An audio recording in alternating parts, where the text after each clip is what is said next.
నమస్కారం పిల్లలు, మరియు మరొక వీడియోకి తిరిగి స్వాగతం.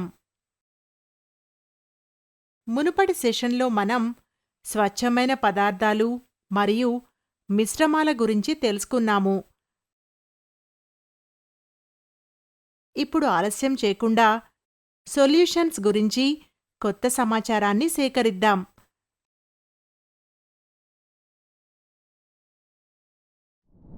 అభ్యాస ఫలితాలు. ఈ సెషన్ ముగింపులో మీరు దీని గురించి అర్థం చేసుకోగలరు. ద్రావణం, ద్రావణి, ద్రావితం, ద్రావణం, ఆకారం యొక్క లక్షణాలు, ద్రావణం యొక్క ఏకాగ్రత,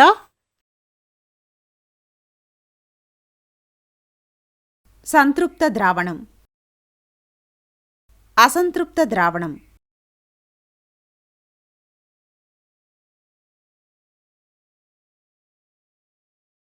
ద్రావణం కరిగిపోయే రేటును ప్రభావితం చేసే అంశాలు, కీలక పదాలు, ద్రావణం, ద్రావణి, ద్రావితం, ద్రావణీయత,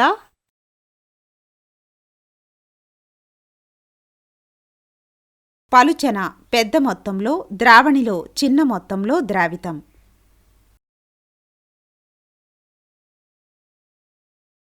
సాంద్రీకృత తక్కువ మొత్తంలో, ద్రావణిలో పెద్ద మొత్తంలో ద్రావితం.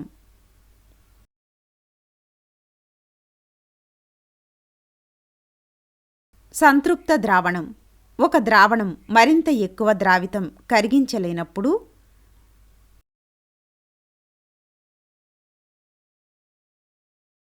అసంతృప్త ద్రావణం. ఒక ద్రావణం ఇంకా ఎక్కువ ద్రావితం కరిగించగలిగినప్పుడు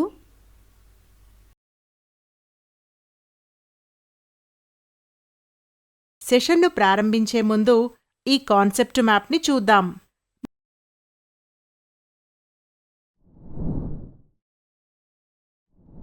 మనమందరం సోడా వాటర్ మరియు నిమ్మరసం తాగడం ఆనందిస్తాం. అవి సజాతీయ మిశ్రమాలకు ఉదాహరణలు అని మనకు తెలుసు.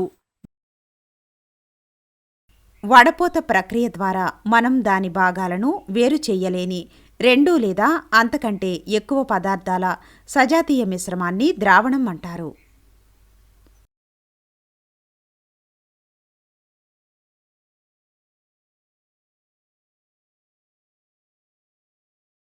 ద్రావణం ఘన పదార్థాలు, ద్రవాలు లేదా వాయువుల రూపంలో ఉంటాయి.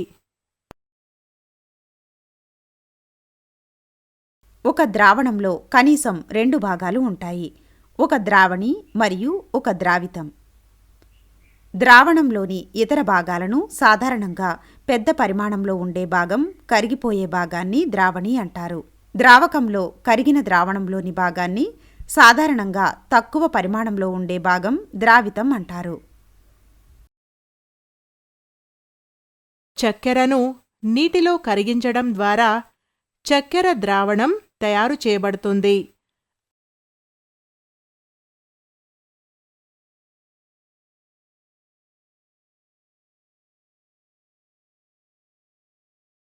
ఈ ద్రావణంలో చక్కెర ఘన ద్రావితం మరియు నీరు ద్రవ ద్రావిణి.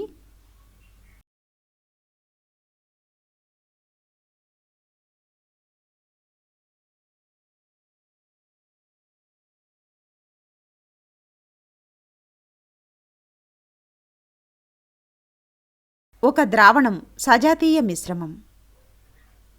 ద్రావణంలోని కణాలు వ్యాసంలో 1 nm కంటే తక్కువగా ఉంటాయి, కాబట్టి వాటిని కంటితో చూడలేము. చాలా చిన్న కణ పరిమాణం కారణంగా అవి ద్రావణం గుండా కాంతి పుంజాన్ని వెదజల్లవు మరియు అందువల్ల ఒక ద్రావణంలో కాంతి మార్గం కనిపించదు.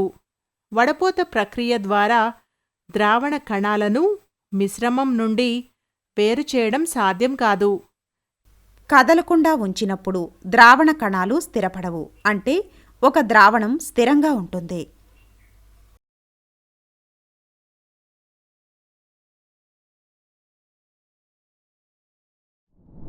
ఇచ్చిన ద్రావితంలో మనకు కావలసినంత ద్రావణిని కరిగించవచ్చా?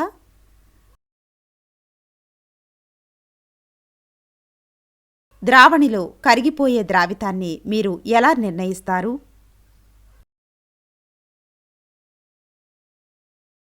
నిర్దిష్ట ఉష్ణోగ్రత వద్ద సంతృప్త ద్రావణంలో ఉండే ద్రావితాన్ని ఆ ఉష్ణోగ్రత వద్ద దాని ద్రావణీయత అంటారు.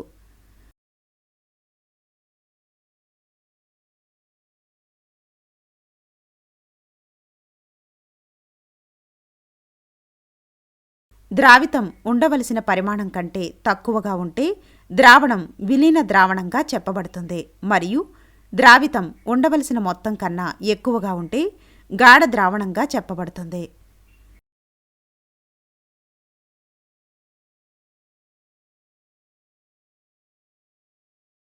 ఒక నిర్దిష్ట ఉష్ణోగ్రత వద్ద ద్రావణంలో ఎక్కువ ద్రావితాన్ని కరిగించలేనప్పుడు అది సంతృప్త ద్రావణంగా చెప్పబడుతుంది.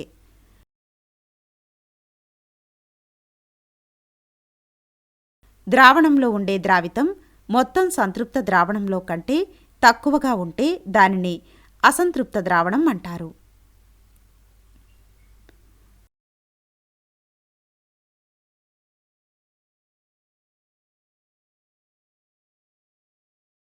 ద్రావణం యొక్క గాఢత అనేది ఇచ్చిన మొత్తంలో ద్రవ్యరాశి లేదా వాల్యూమ్, ద్రావణంలో ఉండే ద్రావితం యొక్క మొత్తం ద్రవ్యరాశి లేదా వాల్యూమ్. ద్రావణం యొక్క గాఢతను వ్యక్తీకరించడానికి వివిధ మార్గాలు ఉన్నాయి, కానీ ఇక్కడ మనం 3 పద్ధతులను మాత్రమే నేర్చుకుంటాము. ద్రావిత ద్రవ్యరాశి శాతం = ద్రావిత ద్రవ్యరాశి బై ద్రావణం ద్రవ్యరాశి ఇంటూ 100.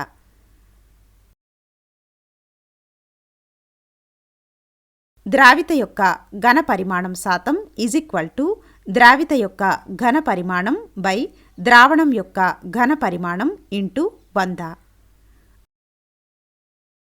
ద్రావిత యొక్క ద్రవ్యరాశి ఘన పరిమాణం శాతం = ద్రావిత ద్రవ్యరాశి బై ద్రావణం యొక్క ఘన పరిమాణం ఇంటూ 100. ఉష్ణోగ్రత, ద్రావిత కణాల పరిమాణం మరియు కదిలించడం అనేది ద్రావకంలో ద్రావణి యొక్క ద్రావణీయత రేటును ప్రభావితం చేసే కొన్ని కారకాలు. గుర్తుంచుకోవలసిన అంశాలు: ఒక ద్రావణం అనేది 2 లేదా అంతకంటే ఎక్కువ పదార్థాల సజాతీయ మిశ్రమం. ద్రావణంలోని ప్రధాన భాగాన్ని ద్రావణి అని మరియు చిన్నది ద్రావితం అని పిలుస్తారు.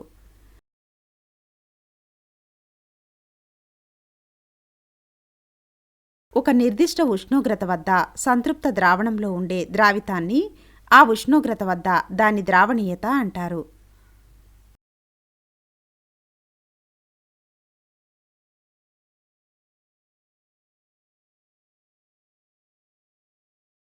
ద్రావణం యొక్క గాఢత అనేది ఇచ్చిన మొత్తంలో ద్రావణంలో ఉండే ద్రావితం.